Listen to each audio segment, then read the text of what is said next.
Okay, this video is going to be a book review. The name of the book is Martin Luther by Eric Metaxas. So Martin Luther by Eric Metaxas. Metaxas is a good writer. You know, he's clever. He's kind of funny. He's a big fan of Luther. Okay, I'm not such a big fan of Luther. I'm a Catholic, and I think Luther screwed up. Okay, but I can understand why people with German ancestry, they love Luther. All right. Luther's very interesting. He was out of all the Christians that ever lived, he's the second most famous one, most written about after Christ, and he was very much of into drama. Okay, so here's the most famous scene from Luther's life here, and this is the Diet of Worms, where he had to meet before the Emperor Charles V. And the standard question for Luther is, will you recant? Yes or no? Will you revoke what you have said, criticizing the Pope and the Catholic Church and the sale of indulgences, for example? And Luther made his famous speech. He had earlier said, a simple layman with Scripture is superior to the Pope and his counsels without Scripture. If I am shown my error, then I will be the first to throw my books into the fire. At the actual Diet of Worms, his books were on a table next to the area where he was interrogated. He said, I do not accept the authority of popes and councils, for they have contradicted each other. My conscience is captive to the word of God. I cannot and will not recant anything, for to go against conscience is neither right nor safe. Here I stand. I can do no other. So help me God. Amen. Martin Luther. Okay, so quite dramatic, quite entertaining. And now this led to a big split. It basically split all of Christendom. And the big two divisions are Catholic and Protestant. There's, of course, Greek Orthodox, Eastern Orthodox. There's Russian Orthodox. Yeah, sure. But we're going to talk, and this is a funny scene from the Bart Simpson show, where basically Marge, when she died, she went to heaven and she was accidentally sent to Protestant heaven, but Bart and Homer were in Catholic heaven, and then she looked over across the clouds and they looked like they were having a lot more fun. And that actually tells you a lot about the difference between Protestant and Catholic. Okay, here's Luther's parents, and his father was a pretty successful guy in the mining industry, and he wanted Luther to become a lawyer to help with the family business. And Luther initially went to law school, but then something happened and he dropped out.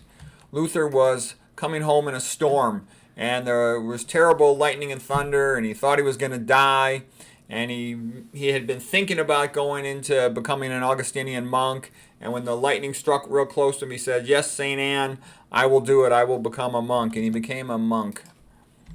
His father was not happy about that, and Luther was really kind of a my way or the highway, all or none. And he reminded me of Savonarola. So this is Girolamo Savonarola of, Florence in Italy in the late 1400s, around 1500. And basically he pissed off the Medicis, and he ended up not doing so well. Luther ended up coming out of things okay. And the big difference is Savonarola did not have the political support of his community. He had the support of the people, but that really doesn't matter much compared to the rulers. So Savonarola got pushed out. And Machiavelli had made that observation that without support, a prophet doesn't go far. The big guy who was pissing off Martin Luther was this guy right here, Tetzel. Tetzel was a representative of the Catholic Church, and he's a very good salesman to promote the sale of indulgence. And the Catholic Church at that time really wanted indulgence. It needed the money. It had a lot of things going on. It was in conflicts with other states. And it also wanted to rebuild the Vatican and make all kinds of art, paint the wall, the roof of the Sistine Chapel and whatnot. So Tetzel was a big salesman of indulgences, so you can imagine he did not like Luther. Luther had been more and more annoyed what he thought was an abuse with these indulgences. So, in 1517, he nailed his 95 theses, his 95 questions for debate in Latin on the church door at Wittenberg. Okay, and they have him glamorously doing with a hammer. He probably taped it in real life, but it's much more glamorous that he hammered it to the door. And then he met with the other men, and the church was in the center of the community in those days, and Luther walking away from it. So this was sort of initially what started out as a minor event became a bigger event. Here's the doors of the church of Wittenberg nowadays. It had burned out, and they rebuilt it, and they inscribed his theses into the door now. Okay, so Martin Luther continued to write things that were very popular. There was no copyright in those days, so the printers would actually get the money for selling anything that someone had written. And Martin Luther's writings started to spread around Germany, and the literate people read them. You know, most of the people are literate, but the literate ones read them, and they sided with Martin Luther. A lot of the Germans were pissed off because they saw their money going to Rome, and they felt they didn't really get much for it. They felt, in a sense, they were being sort of taxed or looted, if you will. And so Martin Luther then, the Pope sent a papal bull telling Martin Luther he had to recant or he'd be excommunicated. And Martin Luther basically told the Pope to shove it. He took the papal bull and he had it burned. And he did this as a public event, a big drama. And there is Martin Luther burning the papal bull. And this was really, you could say, sort of crossing the Rubicon, meaning like Julius Caesar when he had crossed the Rubicon, to take a step from which there was no turning back. So this is a big famous event. There's tons of paintings of Martin Luther burning the papal bull. And this is just a painting of Caesar, Julius Caesar, crossing the Rubicon to come back into Rome. And it was considered an act of treason, and it was a big deal. And so likewise, for Luther to burn the papal bull, it meant that he was not going to be able to reconcile, most likely, with Rome. Okay, so the printing press had, come out in like the 1450s, and it was now able to spread Luther's writings relatively quickly.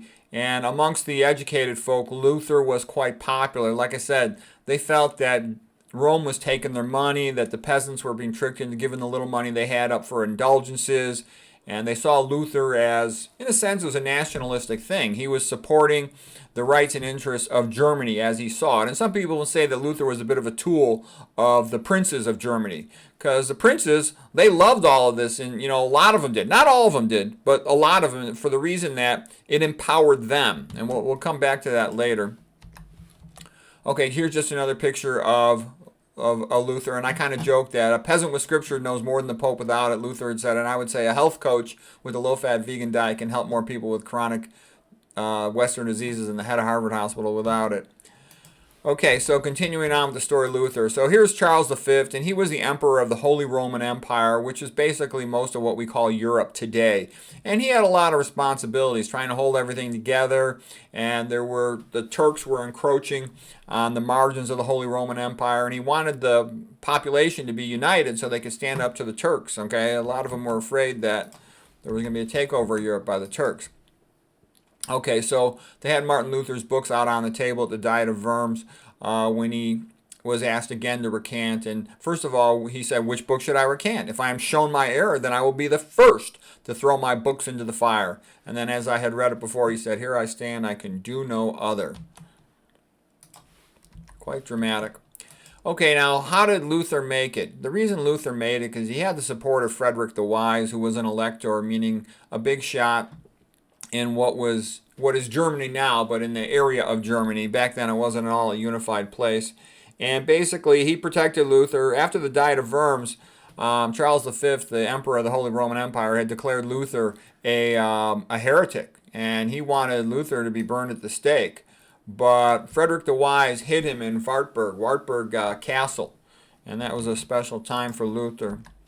Luther, during that time, he translated the New Testament into German, into the vernacular, so all the German people could read it. Luther was a very intelligent guy. He had a doctorate, PhD in theology, and so he had also worked with a translation from Erasmus. Erasmus was a brilliant guy of these times as well. While he was hiding out in Wartburg, he was sort of being a knight, and they call him Junker, means knight, and George was just sort of the name they gave him, Junker George. So you can see he's growing a big beard, he's got a lot of hair, rather than having his typical monk tonsure, just mean a little circular bit of hair like a halo around your head that he had previously as an Augustinian monk. And Luther was very foul-mouthed. He was constantly swearing and making scatological jokes, about farts and feces. And this is not even like one of the worst things. This is a typical thing Luther would say when he's pissed about something. And he's pissed at the Pope. He called the Pope the Antichrist, and he said, "May God punish you, I say, you shameless, barefaced liar, devil's mouthpiece who dares to spit out before God, before all the angels, before the dear Son, before all the world, your devil's filth." He would go on and on like that. Vulgar. And so, I mean, he was kind of entertaining, because if you ever read a lot of Christian writers, most of them are boring. Most of them are lightweights. So it's nice, when somebody comes along and they're entertaining. I don't agree with a lot of things Luther said, but he was entertaining. And I really liked Mere Christianity by C.S. Lewis, for example, is one of the better Christian writers about Christianity type of. There's a lot of Christians that are great writers, but not as directly when they write about theology. The greatest writers who ever live are Christian. Come on. Greatest novel ever written, Charles Dickens' Christmas Carol. Second best novel ever written, Les Miserables by Victor Hugo. Third best novel is Brothers Karamazov by Fyodor Dostoevsky. Fourth best novel, Quo Vadis by Henryk Sienkiewicz. Okay, so they're awesome writers, but when it's a theologian, a Christian theologian, most of them are painfully boring. Okay, Luther was anything but boring. He'd been described by Will Durant, the great historian, as Luther is the most vituperative theologian that ever lived. And that sounds like a fair statement. Now here's a guy who I actually like better than Luther. This is Erasmus. Okay, Erasmus was kind of clever, kind of funny, but Erasmus wanted the church to stay together. Luther really didn't care. Luther was sort of my way or the highway, not willing to compromise on anything. And he was a bright guy, and he meant well in his own way, but Luther really had no control over the Reformation. Even though he sort of started the ball rolling down the hill, Luther could not control things. And right from the beginning, things got crazy with the Reformation. Erasmus would have tried to reconcile things. I actually see things more like Erasmus than like Luther. Even though people think Erasmus was a bit of a wimp at times, yeah, maybe, but Luther was an over-the-top hothead. And that had major, major consequences. We're going to talk about that. Okay, like one of the first things that happened, this didn't take long. There was a war in Germany, a civil war, and, Luther was supposed to be the friend of the peasants. Well, guess what? 80,000 German peasants were killed because of Luther's Reformation. And not only that, Luther went with the princes. Okay, so Luther had to sort of, kiss butt to the princes, because without Frederick's protection, he himself would be burnt as a heretic. But Luther, wrote letters urging the princes to brutally put down the peasants. So, there's really the friend of the little guy, having 80,000 peasants wiped out. Okay, and some of the problems were Luther's colleagues, his former colleagues, Karlstadt and Munzer, were stirring up the peasants. All right, and you can see that's not going anywhere good. And kind of the point I'm making here is these are guys who knew Luther and had much in common with Luther. And right from the beginning, they're stirring up all kinds of things that Luther did not want. And, Karlstadt was saying we need to get all this idolatry out of the churches. We need to destroy all the paintings, destroy all the sculptures. It's very iconoclastic, destructive. And there's a lot of people, myself included, who think it was just ridiculous. They destroyed all kinds of paintings. They destroyed the sculpture. There was a lot of things about Protestants that I think are really bad. And here's another typical thing that comes out of Protestantism. Charles V was trying to stir up allegiances, get everybody aligned to help him fight the Turks, and he was pissed off the Pope was kind of aligning with France, and he actually sacked Rome, Charles V. And Luther would say things like, even though Charles V hates me, God is forcing him to go after the Pope in my defense. Okay, so all this craziness. And so Charles V sort of claimed, I didn't really sack Rome in 1527. It was mostly his Lutheran soldiers, the Germans. They went in and they just brutalized Rome. Okay, the nuns were raped, the priests were killed. Many of the other people were killed, about 12,000 people. Rome previously was sort of the wealthy cultural center of the world, of the known civilized world of that time. And, you had the Renaissance. You're right now in, high Renaissance, okay? All the magnificent stuff being done in the Renaissance. I'm going to talk about that in a moment. And they destroyed it. Nietzsche, Will Durant, and many others have said Luther destroyed the Renaissance. Luther put an end to the Renaissance. Luther and his Reformation. It was a disaster, okay? They destroyed Rome, the greatest city in the world. All right, it went from a population of 55,000 down to about 10,000, okay? And of the people who weren't killed, many fled, and it was just the destruction of Rome. So, and the Pope had been stupid. He should have paid more attention to Luther. You know what they should have done? They should have had Luther work out his own little order. Like you've got the Dominicans, you've got the Franciscans, the Cistercians, the Benedictines. You could have had the Lutheran order of the Catholic Church. That would have been so much better. Luther then went and got married. He married a nun. So this is a former nun, Katharina von Bora. And her and a bunch of nuns escaped from their convent. The Nemschen nuns is what they were called. And then all had to marry him off. And her and Luther got married. Okay, what did Luther do that was good? Well, I think it's good that Luther got married in the sense that I think priests should be allowed to be married. That's one of the reasons why the priesthood in the Catholic Church right now are in a major disaster is because they don't allow married men to be priests, okay? It's ridiculous. You got all these low IQ Catholic priests that stink. They're totally boring, okay? That's a big reason why men don't go to church very much because they're bored out of their mind with these low IQ weasels that tend to be the preachers in a Catholic church. If they allowed married men, they get a lot more intelligent, sophisticated guys. Back in these days, 1500s, people would have families with 10 kids, and it wasn't a big deal to send one of your sons to be a priest. But nowadays, people only have 1 or 2 kids, and they want their son having some grandchildren. They don't want them going to be a priest. All right, so anyways, they can't recruit much. They don't have much of a talent pool to recruit from, and they get, there's some exceptions, but in general, they're not good. I mean, that's why I don't have any good theologian Catholic writers, all right? All right, so anyways, here was something good that Martin Luther did as well. He wrote A Mighty Fortress is Our God, and, he wrote both the music and the words to it. So Luther was a pretty talented guy. He could play the flute, and he was a pretty talented musician. And it's a nice hymn. It's a nice hymn. Like so many hymns, it comes out of sadness. Luther had some sad experiences too, like his daughter died and stuff, and several of his friends were martyred, okay, during the conflicts after the early phase of the Reformation. One of the things I'll give the Reformation guys credit for, in general, I think Catholics are pretty superior in art to Protestants. The Protestants did have an awesome set of artists in the 1800s, and that came out of the Pre-Raphaelite Brotherhood. I've given other lectures on the artistic movement of the Pre-Raphaelite Brotherhood with John Ruskin, and that was an interesting time. It was sort of the Victorian age in England, but there was more to it. There was also at that time a Catholic Renaissance in England to some extent. Sometimes it's called the Tractarian movement after John Cardinal Henry von Neumann, but the Christmas Carol is the greatest novel ever written. Here's just one quick quote, and that's what I loved about Charles Dickens. He was an awesome writer of the English language. Okay, well, I won't even go into it, but I love Scrooge and the Christmas Carol. I think it's the greatest book ever written, the greatest novel ever written.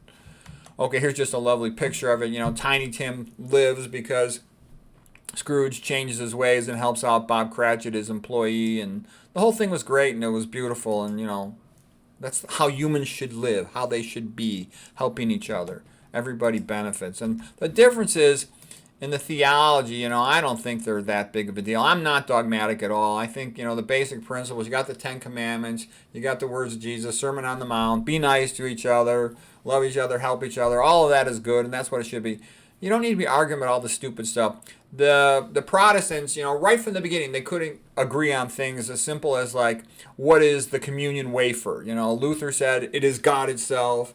And Zwingli said, no, it is only God metaphorically. And because of that, they couldn't get along and they couldn't reconcile. And that's what happens with Protestant. It keeps breaking apart into more and more groups. The Catholic Church is still intact, even though the current Pope is the Antichrist. It's still intact since, founded by Christ and St. Peter. All right, versus Protestantism keeps splintering nonstop. There's like 30,000 different Protestant sects in the modern world.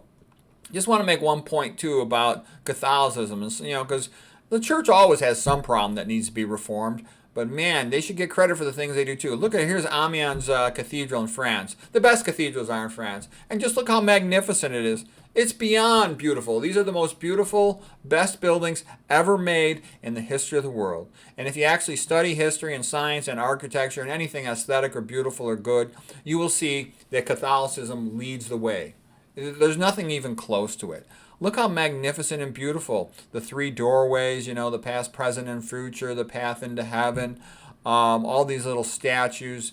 the priests, the nuns, the other heroes of the church, and it gives you good role models. That's why I say, you've heard me say before, psychology, modern psychology is a joke. The psychology of Christianity is much better than the psychology of modern psychology. I mean, you ask them, they can't even tell you the difference between a man and a woman. They can't give you an example of how to behave.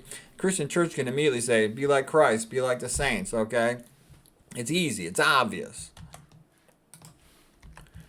Okay, and then here's part of that whole Catholic Renaissance in England in the 1800s. I'm going to see if I can get this picture out of the way. And this guy, Augustus Welby Pugin, was a magnificent architect. And just here's some of the things he said. He said, Gothic today, Gothic tomorrow, Gothic forever. Gothic cathedrals are the best buildings in the world by far. Gothic is the only appropriate style for building of a Catholic church. Everything glorious about English churches is Catholic. Everything debased and hideous is Protestant. That's a fair statement. Gothic is about light and color and beauty and splendor, with soaring lines that lift the human spirit heavenward. The heaven-pointing spire is a beautiful and instructive emblem of a Christian's brightest hopes. Since I was a child, I have prayed for the restoration of the long-lost glory of Catholic England. Yeah, we're going to talk about that too. So, what happened to Catholic England, okay? Now, here's just one thing I want to show you. This is a typical Catholic church. At the altar, there'll be some magnificent, beautiful painting and beautiful sculptures. You know, something from the life of Christ. And there's a Trinity as well. Christ, God the Father, and the Holy Spirit, okay, symbolized by a dove. They're magnificent. And everything is sort of clear. You know, there's the land level of mankind. There's the level of the angels, the spirits in heaven and whatnot. All that stuff is beautiful. Okay, now here's like a Protestant church in comparison. There's no paintings. It's kind of bleak. It's kind of austere.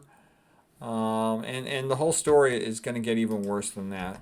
Here's a painting by Dirk van Dellen, and this is iconoclasm of the Protestants. The Protestants went in there like a bunch of hotheads, and they destroyed the Catholic churches. They tore down the statues. They would pull the statues down from their embankments and destroy them. Here's another destroyed church. They would destroy the paintings. They took the Celtic crosses of the Irish and threw them into the sea. It's just destructive. Okay, this is idolatry. And, you know, I agree with Alfred North Whitehead. He said the Protestant Reformation is one of the biggest disasters in the history of the world. Okay, I do think Luther meant well initially, but he wasn't able to foresee the consequences of his behavior, and it just led to massive destruction and death and mayhem, okay? So this is just sort of Europe after the Reformation. What you'll see here is that, you know, parts of Germany became Lutheran. Lutheran is sort of the pinkish color. Norway, Sweden, Denmark, a lot of these places became Lutheran. Then there was Calvinism, and Calvinism here, we got it in the purple. Parts of Switzerland, and a few other places, parts of Scotland, of course, and the Netherlands. And then also you had the Anglican Church, which later developed, that being the name of it. That wasn't the name of it initially in England. The Huguenots were Protestants also. They went into France, for example. They're sort of most famously known for that. And already, very quickly, Protestant splinters into a whole bunch of different sects. They can't hold it together. They're always arguing. And one of the worst things about Protestantism is, like, just take for in England, okay? Henry VIII wasn't allowed to get another divorce by the or annulment by the Catholic Church. So that's one of the big reasons why he wanted Protestantism to come into England. And then he just declared himself the head of the church. So this is a guy who had 8 wives and bumped off, you know, like about half of them. All right, that's the head of the Protestant church, okay? I mean, is that a joke or what? See, that's what happens with Protestantism. Is that when you have a disagreement between the people within a country about religion, and it's a big disagreement that's sustained and they can't come to terms with it, then the secular ruler has to intervene, and what ends up happening is the secular ruler just takes everything over. Okay, so, you know, what kind of a church is going to be run by Henry VIII? It's a joke, okay? He's a big fat jerk who, you know, bumps off his wives, all right? He's not a religious man, okay? What you want is a church that's separate from the authorities, so you have something to appeal to, that you have some rights and things that are not secular. Okay, this lady right here, Elizabeth Lev, wrote a real nice book called "How Catholic Art Saved the Faith." Okay, and I like the book. It's especially about the painters. And like I said, the Catholic Church has so much tradition and history. It goes right back to Christ. All the Protestant churches were started by an individual man, whereas the Catholic Church goes all the way back to Jesus, with he said, to St. Peter, "You're the rock upon which I shall build my church." And the Catholic Church, it also has a lot of respect for the ancients. It learns from other cultures. It learns from the ancient Greeks and the Romans. It's called syncretism. Syncretism means that you can learn from other cultures and take their wisdom and incorporate it into your own daily business.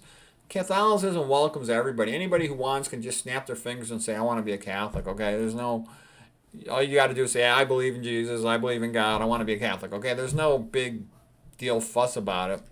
And because of that, you're going to have lots of stupid people, but it's not about intelligence or smarts, and it welcomes everyone. Everyone is welcome in the Catholic Church. That's what Catholic means. It means universal church, that everybody's welcome. It also provided a nice structure to community in people's lives. You got the saints' days, the feast days. It'd be nice to have a day off every week in addition to the weekend. Lots of educational art to teach all the illiterate peasants about the history of the Bible and everything else related to it, Christianity.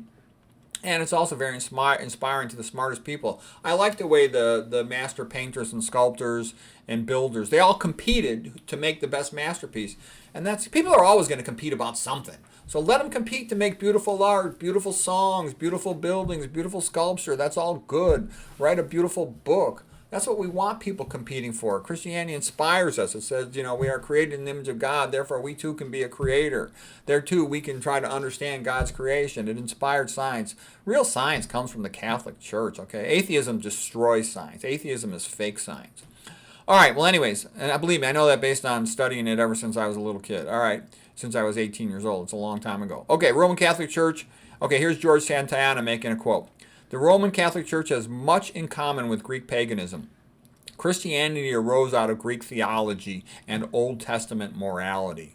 Greek theology predominated in Catholicism, whereas the Catholic Church has much in common with Greek paganism. Old Testament morality predominated in Protestantism."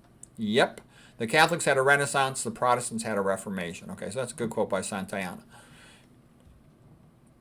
And I like all the community. One thing about the saints, some people say, "Oh, well, Catholic Church is pagan, it worships saints." No, it doesn't worship saints. People pray to a saint, and what praying to a saint is like, it's sort of like you're saying, "Hey, could you please help me out? Ask God if you can do me a favor," all right?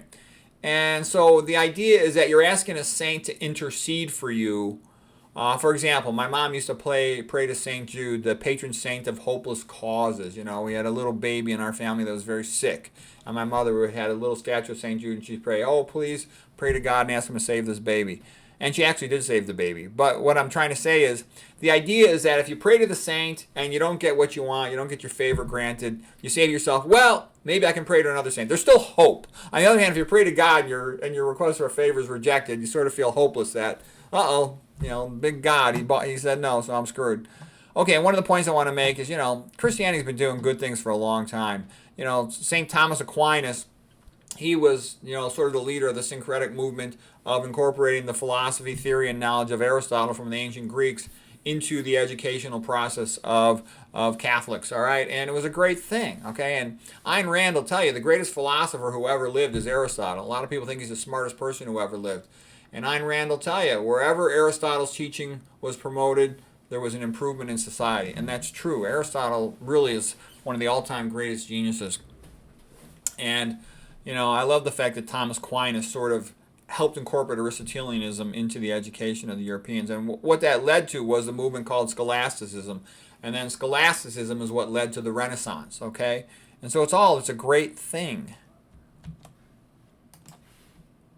I actually like Thomas Aquinas a lot. I think I'm actually a little bit like him myself in the sense of trying to see how the good from one area can be combined with the good from another area rather than saying it only has to be one way. Like I like the Augustinians, and remember Luther was an Augustinian monk. They were influenced much more from the ancient Greeks by Plato. And the Augustinian way of looking at things was very narrow. and it has less respect for the individual. It sort of says there's no free will, and then you get into all this predestinationism and Calvinism and all this BS, whereas Aristotle's more like, look, we can use our wisdom, we can use our mind, we have a mind, it's a great thing, let's use it. Okay, here's a painting of Dante's Divine Comedy. This painting was made in 1465, but Dante wrote this in the 1300s, and the sort of the worldview of Catholicism, it was all beautiful and clear, and your position in the world was clear and what you had to do.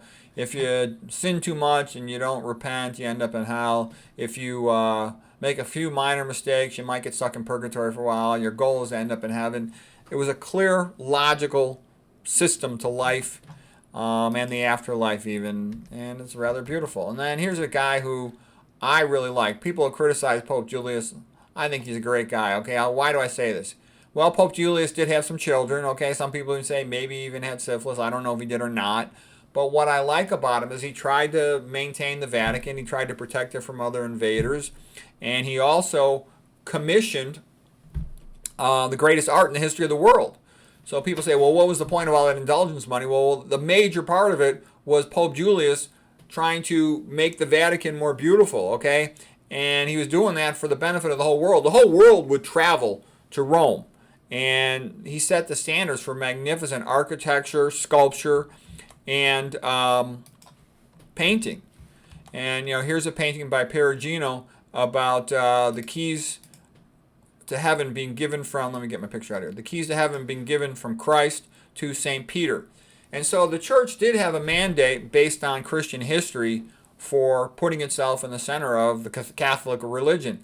And the Catholic religion existed for a long time before the Bible was even done. I think the Catholic Church, Jesus died about 33 A.D., and then the Bible didn't get into widespread, official confirmation, until around Constantine or so. So it was a long time later before they even had a Bible, all right? And then the Bible was selected and confirmed by the Catholic Church, and that's going to come up because Luther would say, oh, sola scriptura, only Scripture. And it's like, well, hold on, pal. The Catholic Church is the one pretty much who chose what goes into the Bible, okay? So he used it as a tool against the Catholic Church. I'm going to get into that in just a moment. Oh, but here's actually a quote that basically confirms what I just said. And also I say unto thee, that thou art Peter, and upon this rock I shall build my church. Pedro sort of like means stone. And that the gates of hell shall not prevail against it. And I will give unto thee the keys of the kingdom of heaven. And whatsoever thou shalt bind on earth shall be bound in heaven. And whatsoever thou shalt loose on earth shall be loosed in heaven. So anyways, there's a mandate for the Catholic Church that comes right out of the Bible. Okay, Luther says he wants to go by the Bible. But then Luther says, sola fide, only faith. Sola gratia, only grace. I'll explain what that means in a moment. But sola fide, only faith is what is necessary for salvation. That's a major contradiction of the rest of the Bible. Everybody can point out James where there's a direct contradiction where it says you don't go to heaven by faith alone. There's also works. But, the necessity and the benefit of works, that's stated in multiple other parts of the Bible. Okay, like Matthew 5:16, for example.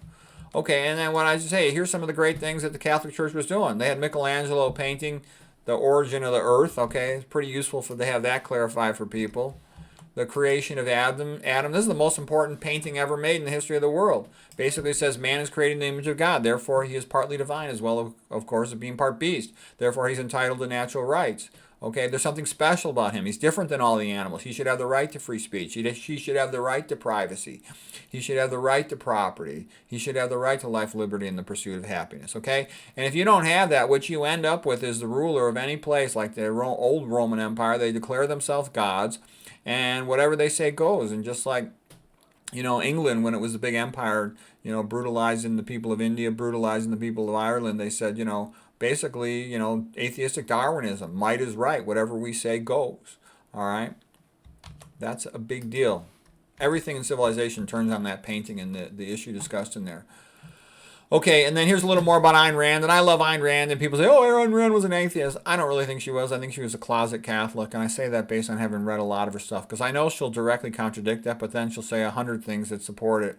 Here's just real quick, Ayn Rand on Aristotle. If there is a philosophical atlas, who carries the whole of Western civilization on his shoulders. It is Aristotle. So here's Aristotle right here, pointing down. Plato's pointing up to the heavens. He's all into this mysticism, if you will. Aristotle's, is a biologist, really. He's sort of very down to earth, as well as a philosopher.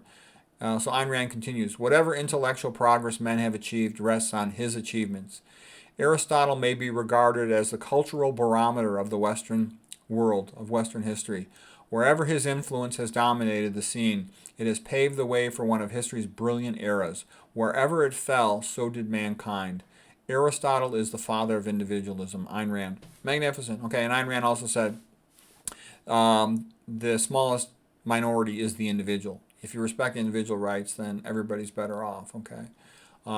This is the magnificent painting by Raphael, again commissioned by Pope Julius, called The School of Athens, okay, 1511. Okay, it's a masterpiece. It's magnificent. Okay, so what do I love about this painting? It captures the architecture of Rome, the statuary of Greece. Here's Socrates debating with the students, probably Alcibiades and whatnot. And you got all these other famous scholars especially from ancient Greece. Magnificent. There's Michelangelo right there too. Raphael saw the painting of Michelangelo. It was just so extraordinary. It was amazing. He's the greatest sculptor who ever lived, and he's one of the greatest painters who ever lived. He's the greatest creative artist in terms of painting and sculpture overall that ever lived. Awesome. He's from Florence. Raphael, of course, is from Urbino. Raphael de Urbino. Okay, and here's just more great paintings, Mona Lisa, to me, is by Leonardo da Vinci, is a fat lady, okay, and I kind of laughed at. Low-fat vegan diet converts a woman from being a Mona Lisa fat into being like the Birth of Venus. This one was painted by Sandro Botticelli. Sandro Botticelli was a favorite artist of the Medicis, commissioned by the Pope as well to paint, and the Medicis were the Pope's bankers. So what I'm trying to say is, this is Aristotelian Christianity leading to the Renaissance, this magnificent work, this open-mindedness, this appreciation for the scholars of ancient Rome and of ancient Greece, of course, and it's beautiful. And this is what mankind should be doing. Mankind should be syncretic. Syncretic means that you learn from past cultures and you incorporate what you can learn from them, and then you add your own new stuff to it too, but everything just keeps getting better and better. Here's another magnificent painting by Sandro Botticelli, 1493. Okay, this is the kind of stuff that the Vatican supported. So what I'm saying is, a lot of that indulgence money, it went to a very good cause to create the greatest art in the history of the world. That's a useful thing, showing mankind what he can aspire to. And all the Renaissance artists all competing to make better paintings in their churches. They're magnificent. Okay, here's another painting by Sandro Botticelli, The Annunciation. The angel Gabriel comes to Mary and lets her know that she will be the mother of the Christ child. Okay, it's just beautiful. Okay, and all these paintings I'm showing you, these were all things commissioned and around at the time of Pope Julius and Martin Luther. Okay, The Wedding of the Virgin by Raphael. Okay, telling the story of the life of Christ. Married to St. Joseph. Okay, and here's just one of Fra Filippo Lippi's nativity scenes with Madonna and child, the baby, the Christ child. And you see the Trinity again with Christ, Jesus Christu, the Holy Spirit symbolized by the dove, and God the Father as well. And they're just beautiful. This is in 1459, okay? And he's a father, okay? He's a religious guy too. All right, and here's a painting. I just love this painting. The Sistine Madonna and Child. This one's also by Raphael, done in 1512. That's Pope Sixtus. The Sistine Chapel was named after him, Pope Sixtus. He was the uncle of Pope Julius, okay? The Rovere family. And it's magnificent, okay? I mean, it just symbolizes Catholicism and Christianity, the love of the family, the love of the baby, okay? And these little pooty angels are pretty famous. Van Halen has them on one of its rock and roll album covers. All right, but you sense Christianity right in this painting. Love of family. They're all helping each other. It's beautiful. It's good. It's right. It's how humans should be. Okay, just another magnificent painting. I'm just showing you. What I'm trying to make the point of is the church. Yes, it needed reform. Yes, there were corruption and problems in the church, but the church was doing magnificent things. It was promoting the best music ever in the history of the world, the best painting in the history of the world, the best sculpture in the history of the world, the best architecture in the history of the world. Okay, it was doing a lot of good things, and it had great scholarly writers there as well. Okay, here's another, the Holy Family. This one is by Michelangelo. As you can see, he was an extraordinary artist as well in his perspective, the three-dimensionality of his painting. And here's the Pietà. The Christ has just come down from the cross, and he's with his Mary is weeping. And it's just so perfect. It's more than transcendent, sublime. It's the greatest sculpture ever made. And you see that and you're like, how could even a human make something so beautiful, so perfect, so good?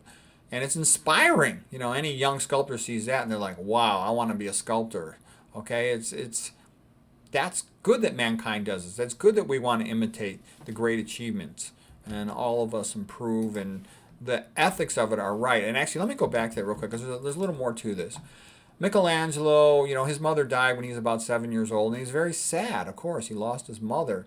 And so in a sense, she's almost like bigger than Christ in size. It's Michelangelo, looking up to his mother. Okay, it's just beautiful. The mother he loved and missed. So Christianity is full of that loving, thoughtful kindness between people and relationships. It's great. Okay, here is, because by the way, I think science supports Christianity, and I know more science than just about anybody. I was A+ student in evolutionary biology at Stanford, and I can tell you I've read all that stuff. Nobody knows how the origin of life came from, and the best explanation is it came from God. Okay, James Tour is the best scientist on the subject.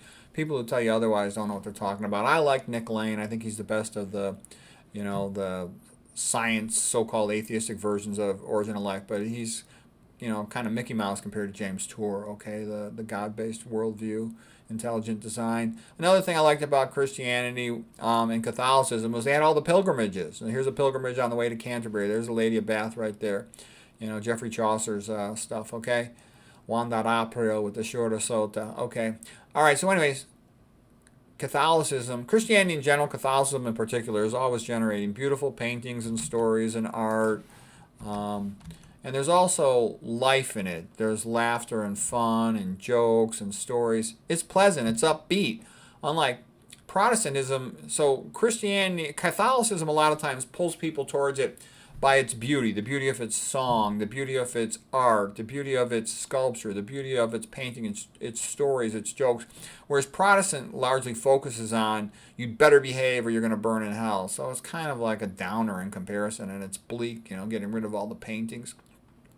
All right, and this is also an idea of St. Paul. This is St. Paul preaching in Athens at the Areopagus by Raphael.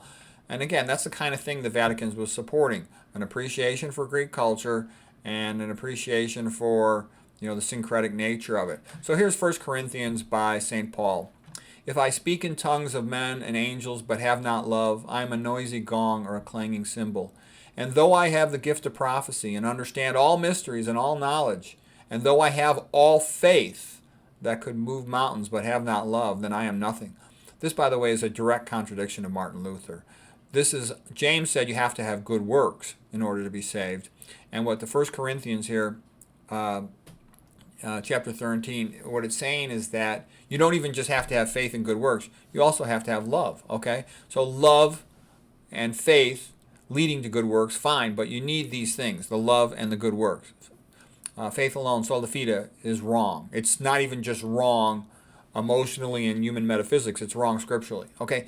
And now, like I said, I'm not going to fuss about dogmatics, but I'm just trying to point out that Luther would try to say that he's right and everyone else is wrong about dogmatics. And by the way, back in those days, not many people had a Bible because the Bible was so expensive. Printing was just coming into play that, not hardly anyone could afford it, and hardly anyone could read, and hardly anyone could read in Latin or Greek and other languages.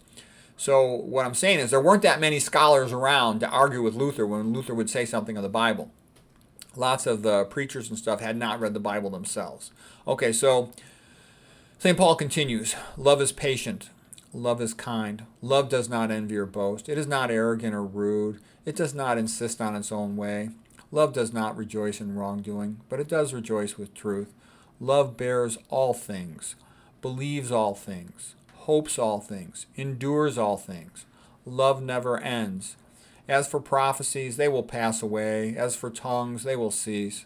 For we know now in part, and we prophesy in part, but when the perfect comes, the partial will pass away. What I now know in part, then I shall know fully. So now abide in these three: faith, hope, and love. And the greatest of these is love. Okay, so that's a pretty big emphasis on love. And these are, by the way, are the three colors of the Catholic Church: white for faith, green for hope, and red for love. All right, so those are pretty good values. All right, so now a little more of the theory behind the book and behind the differences between Catholicism and Protestantism. By the way, I wish they would all be joined together and they'd all get along. I could care less what some priest says about whether or not the communion wafer is literal or metaphorical in its symbolization of the body of Christ, okay? Who cares? Why argue about these minor things, okay? And I've gone through tons of Bible commentary and stuff. There's all kinds of stuff about, mistranslations. One, like, for example, the King James Version of the Bible. Well, King James did the Bible that way. Here, I got my own copy. Here's my copy of King James Version of the Bible, by the way. Okay, you can see I got a ton of post-its in it. I've read a lot of stuff in here. And King James, had it translated in a way to promote his own authority so he could appoint all the bishops and have more control. Okay, and there's always a little bit of that in the different translations. So what I'm trying to say is, the main points don't change, Christ emphasizing forgiveness, okay? Love thy neighbor and all that. Be nice to each other. That stuff doesn't change, but there's little minor technical details, and there's some stuff with the Old Testament too. I'm not going to get into all that right now. So what I'm trying to say is I don't really think dogmatism is good. I think it's totally overrated and a big waste of time, and it doesn't help people. Other things that led to the Protestant Reformation is the rulers got to take over the church, which they wanted. Instead of having the tithing sent out to Rome, they get to keep it for themselves. And they stole all the land of the Catholic Church. The Catholic Church owned tons of land, so they just closed the Catholic monasteries and convents and stole all their land. So it was a big ripoff, and they didn't want to give that land back. Okay, like I said, Catholicism provided a nice community system for society with all its sacraments, with all its holidays, its feast days. Okay, here's some other things. Here's a good quote by Jacques Barzone. He's a real bright guy. He wrote the book From Dawn to Decadence, and he said, what Marx and Lenin were to communism, Luther and Calvin were to Protestantism, which is about right, okay? The Reformation broke apart Christendom. Secular rulers took over the Protestant church, and they were usually far, far, far less holy than the popes. Okay, here's a good line. This is by Brad Gregory. He's a Reformation scholar. He has an entire course on the Reformation. I went through it years ago, and I remember it being good, and I watched some more of his videos lately. And here's just some typical things Brad Gregory says. Luther used sola fide, faith alone, to say that works were not important. And this led to a loss of motivation on the part of the Protestants to perform good works. They're a lot less charitable than Catholics are. And it directly contradicts the Bible, especially James on works and Corinthians on love. And it actually contradicts it in other places, the gospel. Not some obscure book of James, but the gospel, okay? Right in the center, the heart of the Bible. Okay, but that was the point. By saying faith alone, Luther was saying you don't need the church, okay? And he's also saying sola scriptura, by scripture alone should we make our religious decision. And again, he was saying that the organized church was irrelevant. And that was pretty much a unique arguing path that Luther took that enabled him to sort of stand up to the church, if you will. But what really protected Luther was that the princes, like Frederick, protected him, okay? If it hadn't been for that, Luther would have been burned as a heretic, okay? And I realize that's a cruel thing to say, burned as a heretic. But that's just what would have happened, just like Jan Hus had been burned as a heretic, just like many of the supporters of Luther were burned as heretics, Ulrich, for example. Okay, before the Reformation, all of Western European society was united around the Catholic Church. And that's what religion means. It means relegare, legare meaning like to ligate in Latin, to tie the people together. But once you had the Reformation, there were sustained disagreements that could not be reconciled by the theologians. And that led to the secular authorities taking over and instituting, how things were going to be to some extent. And one of the things I thought was a bit of a joke as well is that, most of the people are illiterate. So they hadn't read the Bible. They couldn't argue about Scriptura. They could care less about any of these details. Martin Luther had commented when he went out into the rural areas of Germany, no one even knew the Lord's Prayer, yet alone knew the Bible, okay? So how are they going to have a strong opinion on this sort of stuff? It was really, a couple people at the top stirring up all this trouble. Let's see. So what Brad Gregory is basically saying, Luther wanted people to be more religious, but because of his behavior and his conduct, what ended up happening was that the secular rulers just took everything over to a large extent, and the people became far less religious than they had been before. So that would have been the opposite of what Luther wanted. And like I said too, this led to a civil war in Germany, and 80,000 of the peasants, the people he's supposed to be sort of supporting and helping, got bumped off by the princes. Okay, that's not a good outcome for Germany. And he did a few good things. He made the Bible into the vernacular language. He wrote his nice song, and he let priests get married. I thought that was all good. A couple other things. What are some of the other differences, things that are relevant? The Catholic Church worships, it doesn't worship, it prays to the saints and it prays to the Virgin Mary. And everybody likes that, okay? The Virgin Mary is like the symbol of motherhood, okay? The symbol, like I read you 1 Corinthians. What does that sound like? It sounds like the love of a mother, okay? Fathers love their kids too, but dad's out working, okay? He's not around at home. Mama is the one with that little baby, trying to keep that baby healthy, alive, and doing well.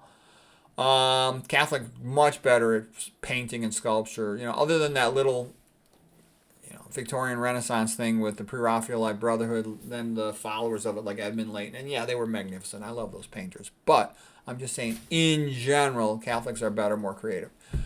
Michelangelo, for example, was a member of the Franciscans. They should have made Lutheran an order of the Catholic Church, the Lutherans, and that would have been the smart thing to do. Everybody would have been better off. They should have just said, okay, Luther, you're a hothead, we forgive you, have your own order, and try not to be too much of a pain in the butt. Okay, the rejection of the Pope is considered by some people as the biggest difference between the Catholic Church and the Protestant Church. I still think the Church needs its own authority, though, because if you have the secular ruler in charge, they're just going to do whatever they want, and they're going to ignore the Church. When there's an alternative significant ruler, you have a third party, you have something to appeal to. If you get rid of the church and society, then the secular ruler, whatever say they go, might is right, and you just have to avail. You just become like a slave, okay?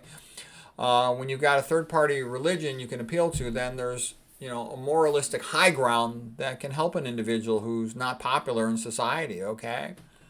And believe me, I know what that's like. My father's from Ireland, the Irish totally got screwed by the Protestant English, okay? And then my mother's from Puerto Rico, okay? And so nobody cares about Puerto Ricans. People tend to hate Puerto Ricans, think they're a bunch of dumb jerks who beep their horns loud and have their flag out the window. And even worse, you say, well, if you're a minority, well, then, if you're stupid, you'll get kind of pushed along. But if you're smart like me, then you get ignored, okay? Nobody ever wants to talk to me. All these Hispanic societies, not a single one of them ever contacts me, ever. And I've contacted a bunch of them. They don't. That's kind of another whole separate topic. I'm getting on a separate topic there. Okay, but what I'm trying to say is, if you are from an outside group, like I certainly am in multiple ways, you want a third-party religion that you can appeal to. Because if the secular ruler doesn't like you, they'll just abuse you and whatever group you're from, and you'll have no other appeal. You'll have nothing to appeal to. You're just screwed. And you better move out of there as fast as you can, because you are screwed. And that's just how it is in most places, if you're not part of the majority power group. Okay, Catholic Church goes back to Christ. Protestants are all started by, men, hundreds, thousands of years later. Catholics began modern music, but you got to give the Protestants credit. They were awesome, fantastic at it. Okay, the Lutheranism in Germany, an outgrowth of that was the Baroque music movement with Bach and Handel, two of the greatest composers who ever lived.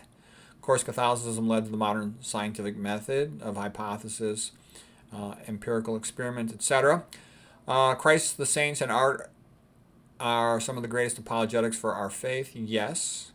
Like I said, Protestantism is bleak. No paintings or sculpture in their church. They don't have any saints. They don't pray to Virgin Mary. Come on. Here's a quote from Matthew 5:16, chapter 5, verse 16. Let your light shine before men, that they may see your good works and glorify your Father in heaven.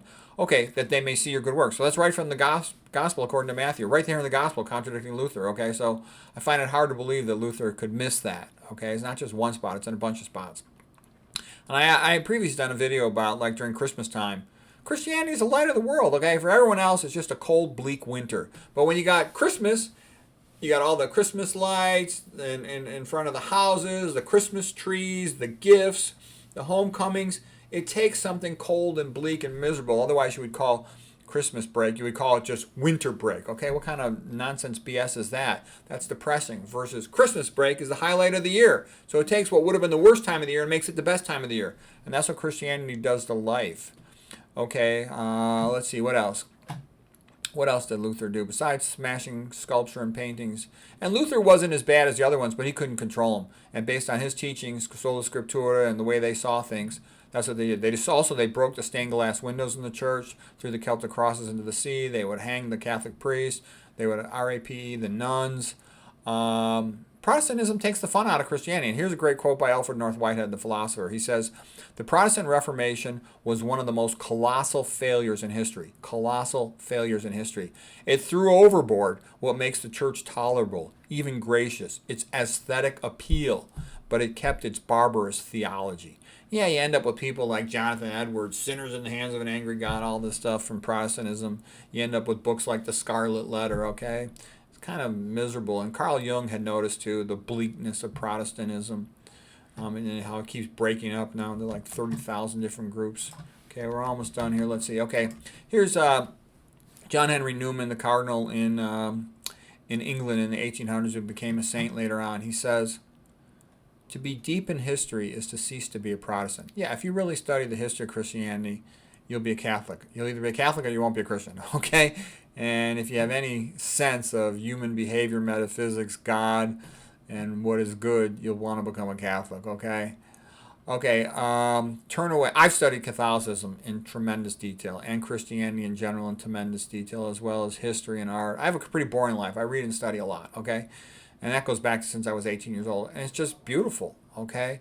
You look at most of the great achievements of mankind, they've come out of Christianity, all right? And here's what Newman says. He says, "If you turn away from Catholicism, to whom will you go? It is your only chance of peace and assurance in this turbulent, changing world. In the long run, it will be found that either the Catholic religion is verily and indeed the coming in of the unseen world into this, or that there is nothing real in any of our notions as to whence we come and whither we are going. If you unlearn Catholicism, you become Protestant, and then Unitarian, Deist, Pantheist, Skeptic, in a dreadful but infallible succession. God has created me to do some definite service. I shall do good. I shall do his work. I shall be a preacher of truth." He wrote a hymn, John Henry Newman as well, called "Lead Kindly Light, Lead Kindly Light." That's a good one. "Lead thou me on, the night is dark, and I am far from home. Lead thou me on, keep thou my feet. I do not ask to see the distant scene. One step is enough for me." I can relate to that big time. John Henry Newman, 1849. All right, and so this is sort of like taking us to the modern era. And this is the course of Empire paintings by Thomas Cole, some of the greatest. He's like one of the greatest story painters of all time. Him and Michelangelo, of course. And this is Consummation of Empire. And this is sort of what I see like America in the 1970s. This is what I see Rome, around 1500, 1510, with and 1520, even with Michelangelo, Raphael, and the other great artists there. And things are great. Yeah, there's a little bit of decadence and corruption, but things are great. People are able to live their life in a freedom and pursue their own abilities. And here's what we're trending into. And this is also based on the philosophy, too, of history, cultural cycles, like a Giambattista Vico. Okay, that the cultural societies, people would build themselves up from, the pioneer days, and then they're hyper-religious and good and brave, and then they become a little more scholarly. They start to refute their ancient ways, and then they end up with this kind of stuff, with an open you-know-what down south and a flood of aliens, okay, and society just goes psh.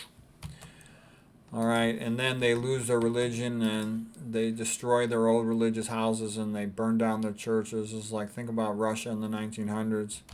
And then they lose their freedom and they end up in slavery. So hopefully we're not headed into that, but it certainly looks like we are. And, when that time comes, they'll get rid of the scholars like myself. But until that time comes, I will try to help the proles.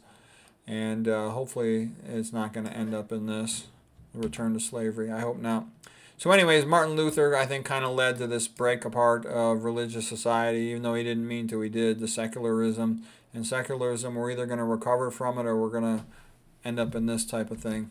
So hopefully things will get better. Anyways, I hope that was interesting and useful to you.